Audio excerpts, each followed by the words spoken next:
ਭਾਜੀ दो दिन करनी पैनी। ਇਹਨੂੰ ਹੋਇਆ ਕੀ ਹੈ ਸਰ? कटिया गया सारा पेट। दिखाओगे? हे राम हे राम। बस होना कुछ कहीं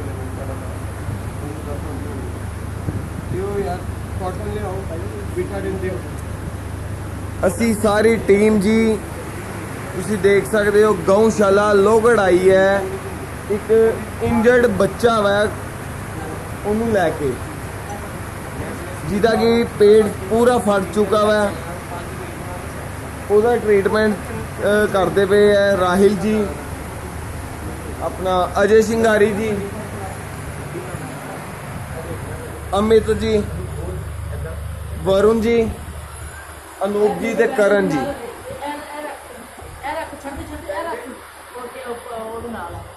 अपने कोलों जो वध तो वध हो सकता असी रोज करीदा। ਇਹਦਾ बहुत बुरा हाल है, बहुत मुश्किल नाल ਇਹਨੂੰ काबू किया गया। तुसी देख सकते हो सब ने ਇਹਨੂੰ फड़िया होया। ਇਹਦੇ ਜ਼ਖਮ ਤੇ बीटाडिन भरी जा रही है जो कि ये जल्दी तो जल्दी कवर हो जाए रिकवर।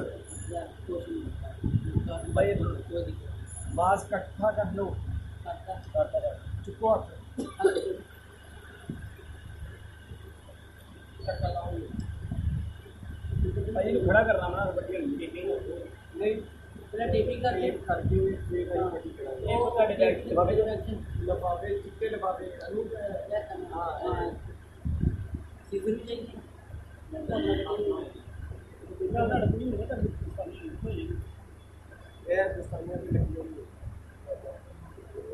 कांडा बनाओगे तो कांडे वही कर लगे।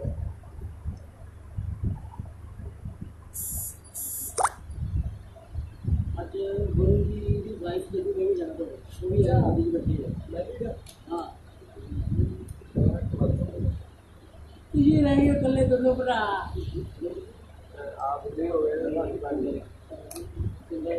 एक बार मेरी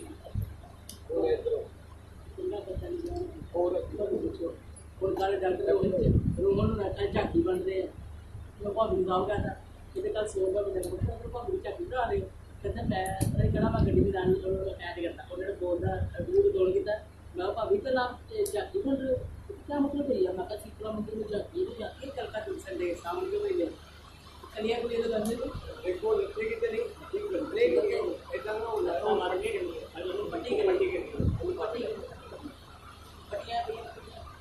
चलो भाई खड़ा करो भाई बोल लगा हां एक मिनट तीन बटियां बहुत है खड़ी हो गई तीन बटियां बहुत है चार पैर पिछले बनने पड़े हैं एक रस्सी हो रही थी करना रस्सी ले पिछले पैर में खिलाना नहीं है वो खिलाना है तो पैरों के रस्सी में भजना है खिला के तो मान ले हो। ਇਹਦਾ ਟ੍ਰੀਟਮੈਂਟ ਹੋ ਗਿਆ ਜੀ ਹੁਣ ਇਹਨੂੰ ਪੱਟੀ ਕਰਨ ਲੱਗੇ ਹੈ ਜੋ ਆਪਣੇ ਕੋਲੋਂ ਹੋ ਸਕਦਾ ਸੀ ਉਹ ਅਸੀਂ ਕੀਤਾ। ਹੁਣ मैं इजाज़त चाहूँगा। Thank you.